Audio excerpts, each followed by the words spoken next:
السلام عليكم ورحمة الله وبركاته.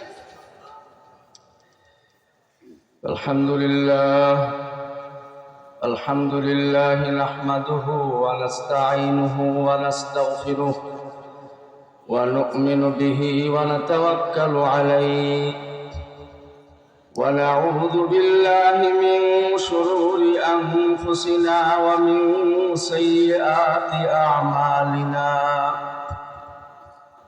من يهده الله فلا مضل له ومن يضلله فلا هادي له، ونشهد أن لا إله إلا الله وحده لا شريك له، ونشهد أن سيدنا وسندنا ومولانا محمدا عبده ورسوله الذي أرسله الله تعالى بالحق بشيرا ونذيرا وداعيا إلى الله تعالى بإذنه وسراجا منيرا. أما بعد فأعوذ بالله من الشيطان الرجيم. بسم الله الرحمن الرحيم.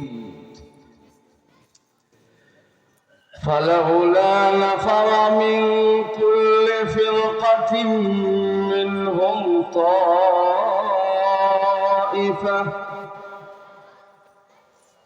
ما كان المؤمنون لينفروا كافة فلولا نفر من كل فرقة منهم طائفة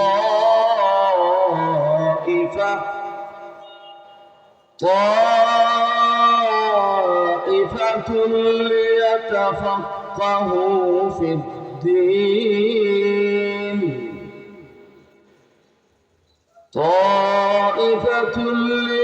ليتفقهوا في الدين ولينذروا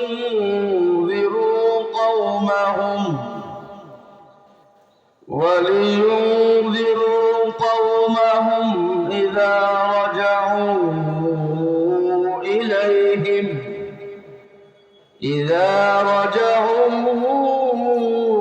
إليهم لعلهم يحذرون. وقال الله تبارك وتعالى: قل هل يستوي الذين يعلمون والذين لا يعلمون. وقال الله تبارك وتعالى: إنما يخشى الله من عباده العلماء. وعن معاوية بن أبي سفيان رضي الله تعالى عنه أنه قال النبي صلى الله تعالى عليه وسلم: من يرد الله به خيرا يفقهه في الدين وإنما أنا قاسم والله يعطي. وقال النبي صلى الله تعالى عليه وسلم: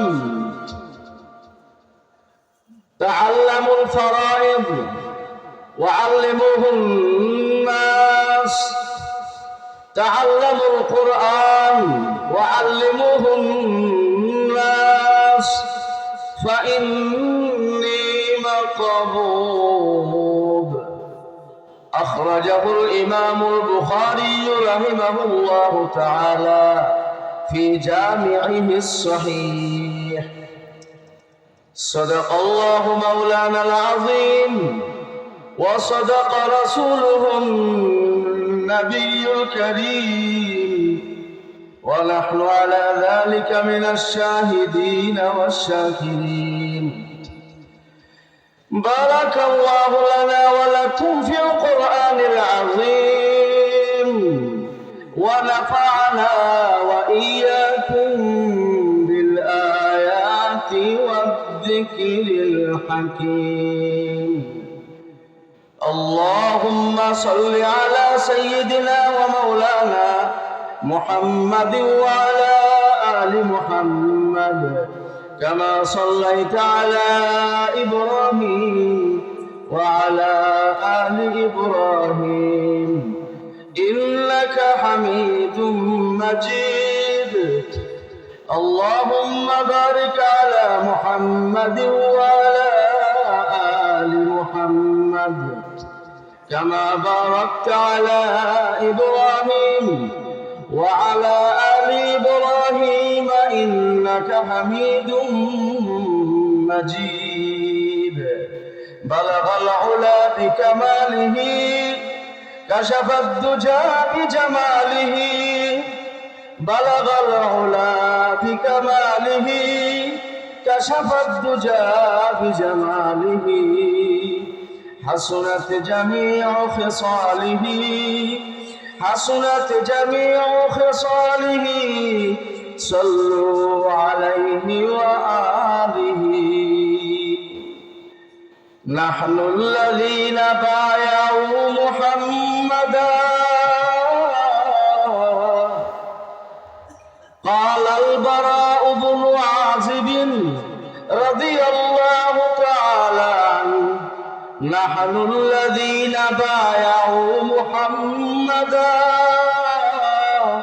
على الجهاد ما بقينا أبدا، فأنزلا سكينة علينا، فأنزلا سكينة علينا، وثبت الأقدام إن لاقينا، فثبت الأقدام إن لاقينا، إن الأولى قد بغوا علينا، وبالفتنة عولوا علينا أبينا. نحن الذين بايعوا محمدا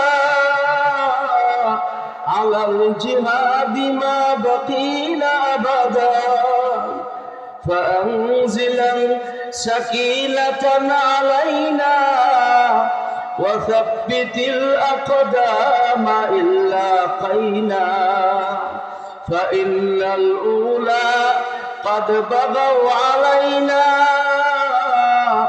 إذا أردنا بالفتنة أبينا.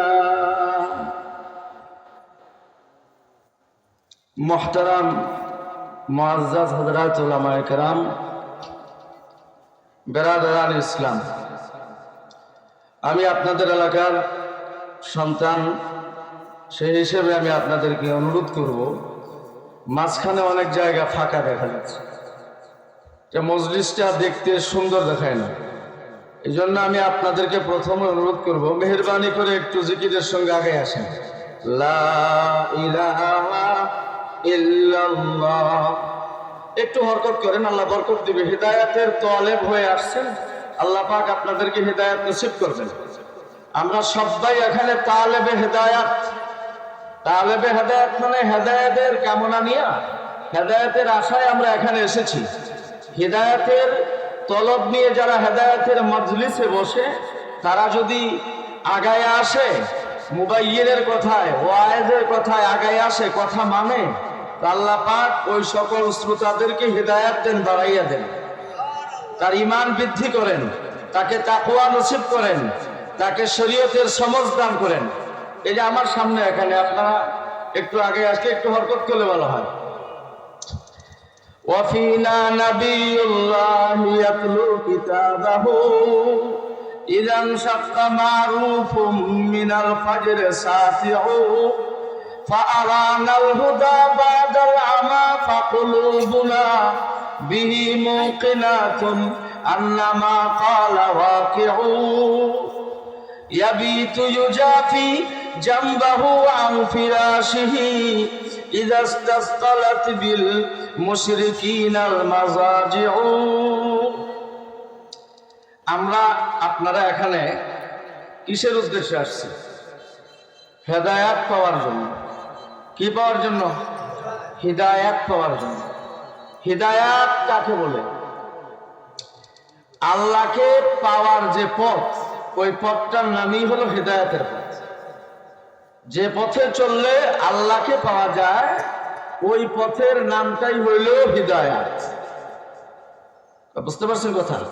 আর আল্লাহকে পেতে হলে শর্ত দুইটা। আল্লাহ যা বলেছেন তা পালন করতে হবে, আল্লাহ যা নিষেধ করেছেন তা ছাড়তে হবে। রাসূলুল্লাহ সাল্লাল্লাহু আলাইহি ওয়াসাল্লামকে আল্লাহ যা বলতে বলেছেন, রাসূল তা বলেছেন, সেগুলোকে আমাদের মানতে হবে।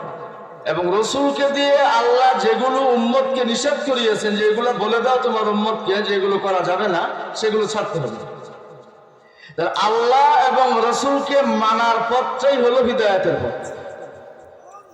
আপনারা কোরআনে কারিমে প্রত্যেক নামাজে একটা সূরা পড়েন শুরুতে। সূরাটার নাম কি? নাম কি?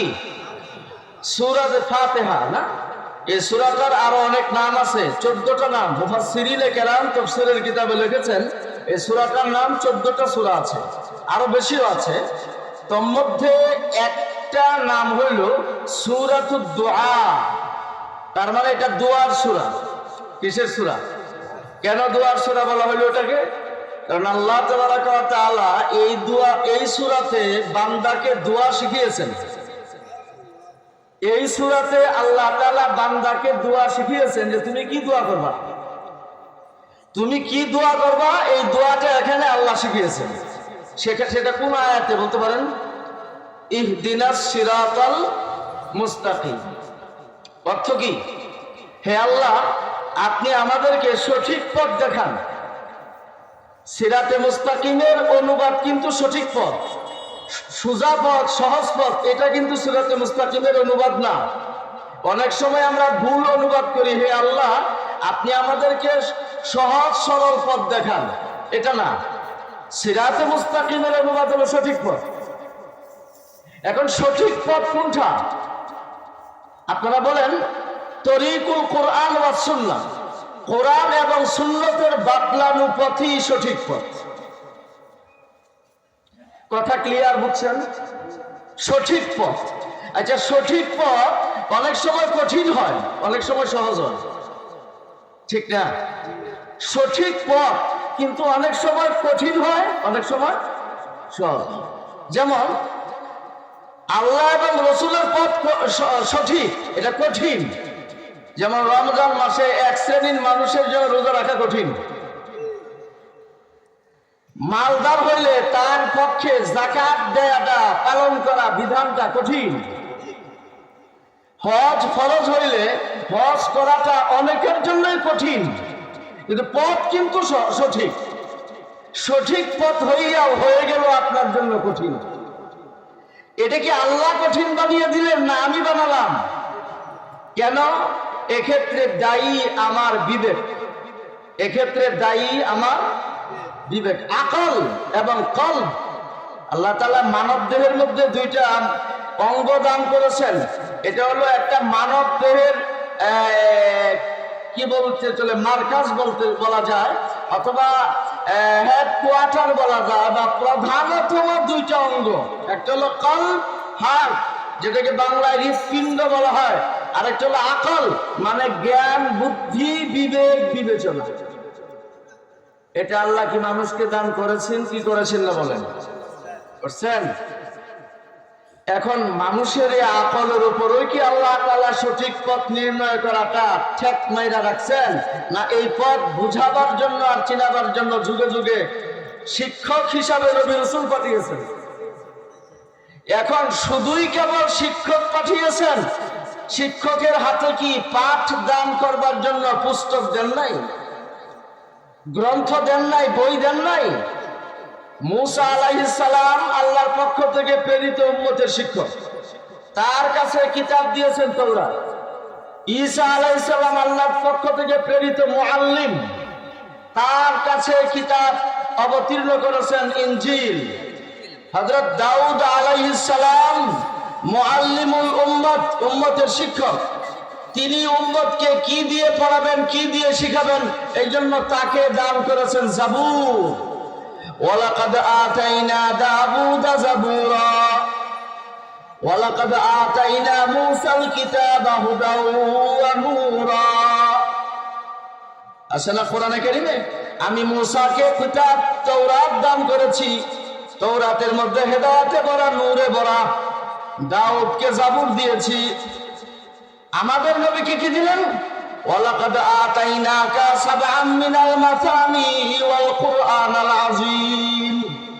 তোমাকে আমি কোরআনে আযীম দান করেছি এবং 7টা এমন আয়াত তোমাকে দান করেছি, যে 7টা আয়াতের মতন আয়াত তোমার পূর্বের কোন নবীর কিতাবে আমি নাজিল করি না। সূরা ফাতিহায় কয়টা আয়াত? কয়টা? এই 7টা আয়াতের মতন কোয়ালিটিফুল, এত হাই কোয়ালিটির আয়াত, তাৎপর্যপূর্ণ, মহিমান্বিত, মর্যাদাওয়ালা আয়াত নাকি আল্লাহ মূসার উপর অবতীর্ণ কিতাব তাওরাতেও দেন নাই, ঈসার উপর অবতীর্ণ কিতাব ইনজিলে দেন নাই, হযরত দাউদ আলাইহিস সালামের উপর অবতীর্ণ কিতাব জাবুরে দেয় নাই। আর এমন 7টা আয়াত আমি আল্লাহ তুমি মুহাম্মদকে দান করলাম। ওয়ালাকাদ আতাইনাকা সাবআম মিনাল মাসানি ওয়াল কুরআনাল আযীম। সূরা ফাতিহার 14টা নামের মধ্যে একটা নাম সূরাতুদ দুআ, আরেকটা নাম হলো কুরআনে আযীম। কুরআনে আযীম সূরা ফাতিহার নাম, তার মানে সূরা ফাতিহা ক্ষুদ্র একটা কুরআন। সুবহানাল্লাহ বলেন। 30 পারা কোরআনে আল্লাহ যা নাজিল করেছেন মর্মার্থ বিষয়বস্তু, এর টোটালটা সংক্ষিপ্তভাবে সূরা ফাতিহার ভিতরে আল্লাহ তাআলা ঢুকিয়ে রেখেছেন। হাজার হাজার পৃষ্ঠা মুফাসসিরিনে কেরাম সূরা ফাতিহার ব্যাখ্যা লিখেছেন, হাজার হাজার পৃষ্ঠা এই 7টা আয়াতের ব্যাখ্যা। আমি কি এটা জানি? তাহলে আমি আপনাদেরকে এতক্ষণের কথা এইটা বুঝাইলাম যে সূরা ফাতিহার 14টা নামের মধ্যে একটা নাম এটাও সূরাতুদ দুআ, মানে দোয়ার সূরা। এবং সেই দোয়াটা কি? হেদায়েতের দোয়া। তোমরা আল্লাহর কাছে হেদায়েত চাও। এখন সিরাতে মুস্তাকিম কোন পথকে বলে, সঠিক পথ কোনটা, এটার তো সংক্ষিপ্ত পরিচয় আমি আমার ভাষায় দিলাম যে কোরআন এবং সুন্নতের পথই সিরাতে মুস্তাকিমের পথ। এখন আল্লাহর ভাষায় শুনেন, আমি যেটা বলছি এটা পুরা কোরআন সুন্নাহর নির্যাসিত ব্যাখ্যা। আর আল্লাহ নিজে সিরাতে মুস্তাকিমের কি তাফসীর করছেন। আপনার কাছে কার তাফসীর ভালো লাগে, আমারটা না আল্লাহরটা? আমার তো কোনো তাফসীর নাই। মুফাসসিরিনে কোরআন এখন দুনিয়াতে নাই। আমরা লেখি আর নেই, আপনারাও লেখেন। একজন মুফাসসির হওয়ার জন্য তার পূর্ববর্তী শর্ত হলো মিনিমাম 7টা জ্ঞান জগতে পরিপূর্ণ পাণ্ডিত্য থাকতে হবে। কয়টা জ্ঞান জগতের? কয় জ্ঞান জগৎ? জ্ঞানের কয় জগতে?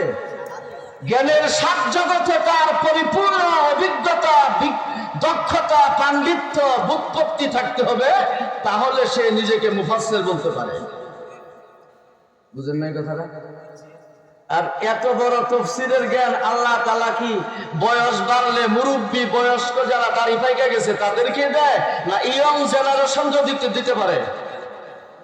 একেবারে বয়সে কচি, অল্প বয়সের, কিন্তু জগতের বিখ্যাত মুফাসসির আল্লাহ মিয়া তাকে বানিয়ে দিয়েছেন। আর এটা কি ওই বাচ্চা মিয়া নিজের মেধা, আকল, জ্ঞান, বুদ্ধি, সাধনার ভিত্তিতে অর্জন করতে পারবে? না সম্পূর্ণটাই, টোটালটাই আল্লাহর দান। এর উজ্জ্বল প্রমাণ আব্দুল্লাহ ইবনে আব্বাস, নাম শুনছেন? একজন জলিলুল কদর সাহাবী, নবীর ইন্তেকালের সময়ে তিনি বালেগ হন নাই। আমাদের নবী যখন ইন্তেকাল করেন তখন বয়স তার মাত্র 13 বছর।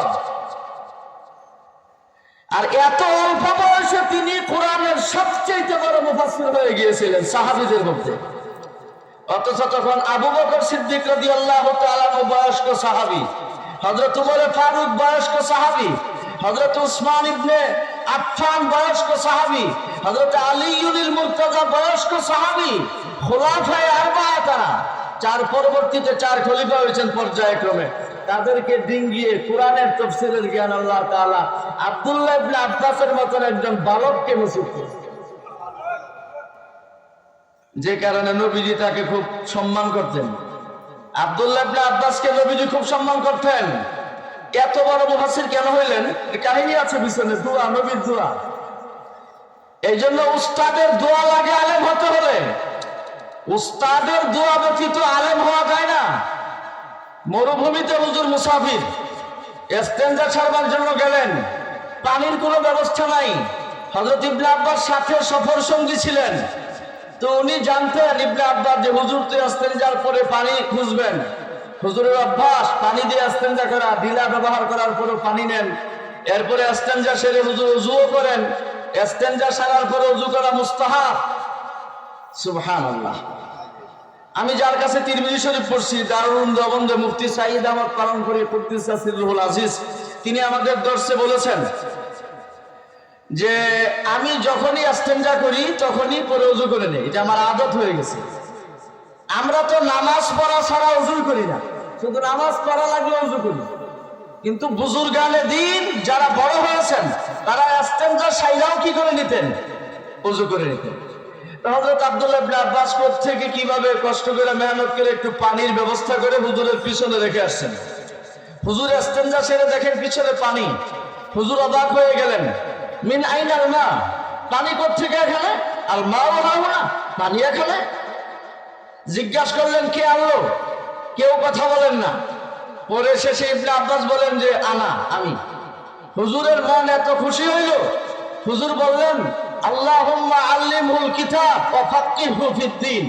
হে আল্লাহ, তুমি আব্দুল্লাহ ইবনে আব্বাসকে কিতাবের আলেম বানিয়ে দাও এবং ধর্মের বড় পণ্ডিত বানিয়ে দাও। নবীজির এই দোয়া তার জন্য কাজে লেগে গেছে। এই জন্যই তিনি জগৎ বিখ্যাত মুফাসসিরে কোরআন হয়ে গিয়েছিলেন। ওই দিন যদি নবীজি দোয়া করতেন, আল্লাহ তুমি আব্দুল্লাহ ইবনে আব্বাসকে দুনিয়ার সবচেয়ে বড় ধনী বানিয়ে দাও, তাৎক্ষণিক মঞ্জুর। যদি দোয়া করতেন, হে আল্লাহ তুমি আব্দুল্লাহ ইবনে আব্বাসকে আরবের বাদশা বানিয়ে দাও, মঞ্জুর। কিন্তু আল্লাহর নবী তার জন্য বাদশা হওয়ার দোয়া করেন নাই, ধন সম্পত্তির মালিক হওয়ার দোয়া করেন নাই, কিতাবের আলেম এবং দ্বীনের ফকিহ হওয়ার দোয়া করেছেন। বোঝা গেল ইলম এবং ফিকহের সামনে দুনিয়ার ধন দৌলতের কোনো হাইসিয়ত নাই। যদি এর কোনো গুরুত্ব মহত্ব থাকতো তো নবীজি আগেও আব্দুল্লাহ ইবনে আব্বাসের জন্য ইলমে কুরআন এবং দ্বীনের ফিকহ পাওয়ার জন্য দোয়া করতেন না। তা আব্দুল্লাহ ইবনে আব্বাস রাদিয়াল্লাহু তাআলা আনহুকে উমর ফারুক রাদিয়াল্লাহু তাআলা আনহু খুব সম্মান করতেন। হযরত উমর ইবনুল খাত্তাব যখন প্রেসিডেন্ট, যখন তিনি প্রাইম মিনিস্টার, রাষ্ট্রনায়ক, রাষ্ট্রপ্রধান, তার রাষ্ট্র পরিচালনার স্বার্থে একটা উপদেষ্টা পরিষদ ছিল। আর সেই উপদেষ্টা পরিষদের সদস্য ছিল ওই সময়কার যারা জ্ঞানী, প্রাজ্ঞ, বিজ্ঞ, বড় আলেম, বড় ফকিহ, বড় আখলাকওয়ালা, আমলওয়ালা, তাকওয়াওয়ালা তারা। সে যুবক হোক আর সে বৃদ্ধ হোক, যুবক আর বৃদ্ধ দিয়ে কোনো কথা নয়। এখানে উনি ফলো করতেন কার? ইলমে কুরআন, যার দ্বীনের ফাকাহাত, প্রাজ্ঞতা, বিজ্ঞতা, সমাজ বুঝ ব্যবস্থা অধিক। আমি এমন ব্যক্তিদের দ্বারা রাষ্ট্রকে সুষ্ঠুভাবে পরিচালনার স্বার্থে একটা উপদেষ্টা পরিষদ গঠন করি। তাহলে বোঝা গেল রাষ্ট্র পরিচালনার স্বার্থে রাষ্ট্রনায়ক গঠন করেন আর উপদেষ্টা পরিষদই গঠন করেন। তার যোগ্যতার মানদণ্ড আর মাপকাঠি হতে হবে কোরআনের ইলম আছে কিনা, দ্বীনের জ্ঞান আছে কিনা, এটা হবে ভিত্তি।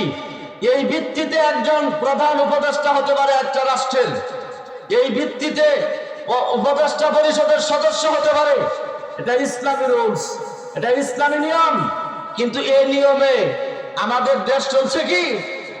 হযরত আব্দুল্লাহ ইবনে আব্বাসের বয়স তখন 14-15, 12 বেশি, 19, 18, 19। উনাকে যখন তিনি উপদেষ্টা পরিষদের বৈঠকে নিয়ে ঢুকেন, তখন বড় বড় প্রবীণ সাহাবারা বিদ্যমান ছিলেন, যারা বদরের যুদ্ধ করছেন, উহুদের যুদ্ধ করেছেন, খন্দকের যুদ্ধ করেছেন, হুনাইনের যুদ্ধ করেছেন, তাবুকের যুদ্ধ করেছেন, মুতার যুদ্ধ করেছেন। তোর মধ্যে একজন বিশিষ্ট সাহাবী হযরতে আব্দুর রহমান ইবনে আউফ। ফাকালা ফীহি বাযুল কওম শাইআ।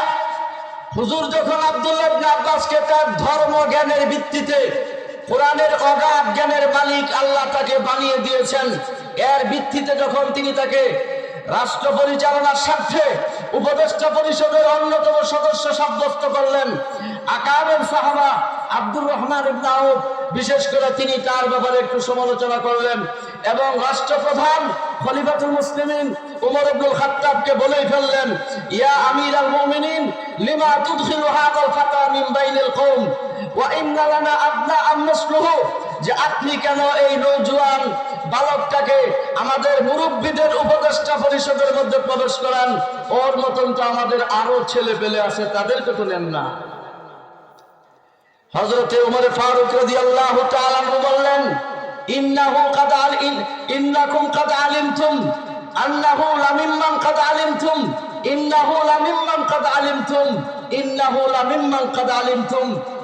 তোমরা তো জানো, ওমর ইবনুল খাত্তাব বলতেছেন, আব্দুর রহমান, ওসমান, আলী, তোমরা তো জানো যে আব্দুল্লাহ কোন স্তরের ব্যক্তি, কোন মর্তবার ব্যক্তি, তার পজিশন কি জ্ঞান জগতে, ধর্মীয় ব্যুৎপত্তিতে এবং ধর্মের পাণ্ডিত্যে, ধর্মীয় গবেষণায়, ধর্মীয় রিসার্চে এবং তার যে অ্যানালাইজ, তার যে গবেষণা, এক্ষেত্রে তো তার মর্যাদা অনেক উঁচু স্তরে তোমরা জানো। জেনেও কেন তোমরা তার ব্যাপারে আমার সামনে প্রতিবাদের স্বর পৌঁছাও? এরপরে একদিনের ঘটনা, হযরত ওমর ফারুক রাদিয়াল্লাহু তাআলা আনহু আকাবের সাহাবাদেরকে সহ হযরত আব্দুল্লাহ ইবনে আব্বাসকে এক বিশেষ বৈঠকে ডাকলেন। হযরত ইবনে আব্বাস বলেন, ওয়া ইন্নী ওয়াল্লাহ লা উরাহু মা দাআনি ইয়াউমাইদিন ইল্লা লিউরিয়াহুম মিন্নি। আল্লাহর কসম, আমার মনে হয় ওমর ইবনুল খাত্তাব আমিরুল মুমিনিন আমাকে সেদিন এই জন্যই ডাকলেন যে উনি আজকে আমার যে জ্ঞানের প্রখরতা, আমার যে দ্বীনের পাণ্ডিত্যটা, এটাকে তাদের সামনে একবারে প্রত্যক্ষভাবে দেখিয়ে দেবেন যে আব্দুল্লাহ কোন স্তরের এলেম ওয়ালা। সাহাবায়ে কেরামকে জিজ্ঞাসা করলেন, তোমরা বলো তো দেখি, কোরআনে কারিমে সূরা নাসর, ইযা জাআ নাসরুল্লাহি ওয়াল ফাতহ ওয়া রাআইতান নাসা ইয়াদখুলুনা ফী দীনিল্লাহি আফওয়াজা ফাসাব্বিহ বিহামদি রাব্বিকা ওয়াস্তাগফির ইন্নাহু কানা তাওয়াবা। আপনারা এই সূরা জানেন না? সবাই জানেন। সাহাবায়ে কেরামকে হযরত ওমর ইবনুল খাত্তাব জিজ্ঞাসা করলেন, তোমরা বলো তো এই সূরা অবতীর্ণের মূল হেতু কি? এই সূরা অবতীর্ণের মাধ্যমে আল্লাহ তাআলা তার হাবিবকে কিসের মেসেজ দিয়েছেন? কেউ বললেন এই সূরা অবতীর্ণের মাধ্যমে আল্লাহর নবীকে আল্লাহ মেসেজ দিয়েছেন অচিরেই মক্কা বিজিত হবে। কেউ বললেন এই সূরা অবতীর্ণের মাধ্যমে আল্লাহ তাআলা তার হাবিবকে মেসেজ দিয়েছেন অচিরেই ইসলামের ছায়াতলে অনেক আরব রাষ্ট্র অচিরেই প্রবেশ করবে। আবার কেউ বললেন জানি না। লাস্টে হযরত ইবনে আব্বাসকে জিজ্ঞাসা করলেন, হযরত ইবনে আব্বাস বলে দিলেন যে আল্লাহ তাবারাকা ওয়া তাআলা সূরা নাসরের মতন একটা স্মল বিগ ওয়ালা সূরা, ছোট কলমের ছোট, ফিগার ছোট, মাত্র 3টা আয়াত 4টা আয়াত, এই সূরা অবতীর্ণের মাধ্যমে নবীজিকে আল্লাহ জানিয়ে দিলেন তোমার জীবন প্রায় শেষ মুহূর্তে, তোমার চলে আসার সময় ঘনিয়ে আসছে, তুমি আর বেশি দিন দুনিয়াতে থাকতে পারবে না। সুতরাং তুমি অন্তিম কালে তুমি অধিক মর্তবা তাসবিহ এবং তাহমিদ জপতে থাকো। সুবহানাকা আল্লাহুম্মা ওয়া বিহামদিকা আল্লাহুম্মা গফিরলি। আমার সঙ্গে বলেন সুবহানাকা আল্লাহুম্মা ওয়া বিহামদিকা আল্লাহুম্মা গফিরলি। এই ওজিফা আল্লাহ আপনার হাবিবকে শিখিয়ে দিয়েছেন। হে নবী, যেহেতু আপনার দুনিয়াতে বেঁচে থাকার সময় প্রায় শেষ, আপনি আর বেশি দিন বাঁচবেন না, সুতরাং আপনি শেষ বয়সে এখন এই তাসবিহটা বেশি বেশি জপেন। সুবহানাকা আল্লাহুম্মা ওয়া বিহামদিকা আল্লাহুম্মা গফিরলি। আম্মা জান আয়েশা বলেন, বুখারী শরীফের রওয়ায়াত, যে নবী আলাইহিস সালাতু ওয়াস সালাম এই সূরা অবতীর্ণের পরে যখনই আমার গৃহে নামাজের পরে প্রবেশ করেছেন, প্রতিবারই গৃহের ভিতরে প্রবেশ করে নামাজে দাঁড়িয়েছেন এবং সেই নামাজের রুকু এবং সাজদাতে এই তাসবিহটা বেশি বেশি করেছেন। সুবহানাকা আল্লাহুম্মা ওয়া বিহামদিকা আল্লাহুম্মা গফিরলি। কথা বুঝছেন? আব্দুল্লাহ ইবনে আব্বাসকে হযরত উমর ইবনে খাত্তাব যখন জিজ্ঞাসা করে উত্তর পাইলেন, হযরত উমর ইবনে খাত্তাব বললেন, আল্লাহর কসম, ওয়াল্লাহি মা আ'লামু ইল্লা মা তা'লাম, আমিও এটাই জানি তুমি যেটা জানো, যে এই সূরা নাজিলের মাধ্যমে আল্লাহ তার বন্ধুকে তার জীবনের আয়ু মুদ্দত যে শেষ হয়ে গেছে প্রায়, এটাই জানিয়ে দিয়েছেন। এখন আপনাদেরকে বিষয়টা একটা উদাহরণ দিয়ে বুঝাই। একজন বাবা 5 জন সন্তান, সে তার 5 সন্তানকে ভালোভাবে লেখাপড়া করাইছে খুব কষ্ট করে, ছোটবেলা থেকে খুব কষ্ট করে, শ্রমজীবী হয়ে কাম করে, রিক্সা চালিয়ে, ভ্যান চালিয়ে, লেবারগিরি করে টাকা ইনকাম করে তার 5 ছেলেকে মনে করেন ডাক্তার বানিয়েছে বা ইঞ্জিনিয়ার বানিয়েছে বা কিছু বানিয়েছে। এবার যখন 5 ছেলে চাকরিতে জয়েন করছে, 5 ছেলে বেতন পায়, স্যালারি পায়, হাই স্যালারি, বাবা মাও বয়স্ক হয়ে গেছে, বয়স্কা বৃদ্ধ হয়ে গেছে, এতদিন যাবৎ কষ্ট করছে। যখন ছেলেরা মানুষ হয়ে নিজের পায়ে দাঁড়িয়েছে, প্রতিষ্ঠিত হয়েছে, টাকার কোনো অভাব নাই, বাড়ির কোনো অভাব নাই, গাড়ির অভাব নাই, খাদ্যের অভাব নাই, বস্ত্রের অভাব নাই, এই মুহূর্তে আব্বা মারা গেল। বাবা মারা যেতে না যেতে 2 বছর পরে মাও মারা গেল। বাবা মা যখন সন্তানদেরকে কষ্ট করে মানুষ করে সুখের মুখ দেখতে পেল প্রায়, এই টাইমে আল্লাহ তাআলা বাবা মাকে দুনিয়ার থেকে নিয়ে যায়। ঠিক আমাদের নবী মুসলমানদের পিতা, তার মাকসাদ ছিল সারা দুনিয়া ইসলামকে সমৃদ্ধ করা, ইসলামকে প্রতিষ্ঠিত করা, ঈমানের ভবনটাকে সুপ্রতিষ্ঠিত করে রেখে যাওয়া, এটা ছিল নবীর টার্গেট। আর এই টার্গেট 8ম হিজরিতে মক্কা বিজয়ের মাধ্যমে আল্লাহ পূরণ করে দিয়েছেন। ইন্না ফাতাহনা লাকা ফাতহাম মুবিনা লিয়াগফিরা লাকা আল্লাহু মা তাকাদ্দামা মিন যামবিকা ওয়া মা তাআখার ওয়া ইউতিম্মা নি'মাতাহু আলাইক ওয়া ইয়াহদিয়াকা সিরাতাম মুস্তাকিমা ওয়া ইয়ানসুরাকা আল্লাহু নাসরান আজিজা। হে নবী, অচিরেই আমি আপনার জন্য মক্কাকে বিজয় করে দেব। মক্কা বিজয় কত হিজরিতে হয়েছে? 8 হিজরিতে, ঠিক না? অর্থাৎ মদিনায় যাওয়ার 8 বছরের মাথায় রমজান মাসে, রমাদান মাসে মক্কা বিজয় হয়ে গেলে ইসলাম প্রতিষ্ঠিত হয়ে গেছে। নবীর আশা পূরণ হয়ে গেছে না? নবীর